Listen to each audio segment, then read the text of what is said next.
Algebra. The joy of every nerd in school while everyone else asks their maths teacher, "Hey sir, when will we even have to use this?" and they'll be like, "A day will come when you're watching a YouTube video and a voiceover will remind you of this particular conversation." And then you'll start recalling that one guy in your class, you know the one, and you'll think, "Gee, I haven't seen that guy Steven for like years. I wonder if I can find him on social media." And your teacher's like, "Hey Mark, are you surfing social media during the class? Come on, hand your phone over, you know you're not allowed it. You can get this back at the end of class." Without the complaining and stuff. So, algebra. It's all about those letters in equations that actually equal certain numbers. Well, these are variables, and in programming, variables do pretty much the same thing, except they can hold any of the different data types we learnt about in our first episode on the basics of programming.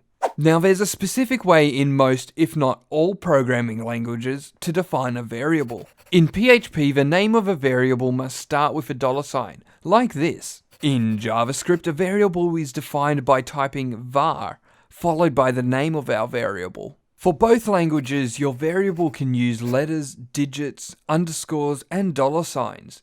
They cannot start with a number and are also case sensitive.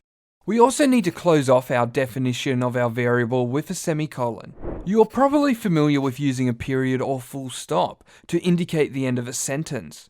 In programming, the full stop is more commonly used to help with selecting properties, such as in the case of layer.transform.position. So we can't use the full stop to indicate the end of our programming sentence.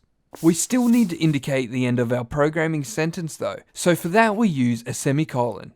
You can define a variable without setting a value, and this will make it equal to the null data type, as we learnt about in our previous video.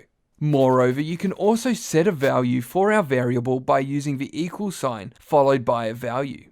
We can even use other variables to set the value of another variable, like so. From this point in our code, the variable is created and we can call it, refer to it, and even set new values for it. We don't need to redefine the variable after initially doing so. So there's a look at variables, how to define them, and how to set their values. In the next video, we'll look at operators, why we need to know about the different types of operators, and how they are used. I'm also considering starting a Patreon to support this and other videos on this channel. Details are to come soon. Until next time, my name is Bench. Thanks for watching.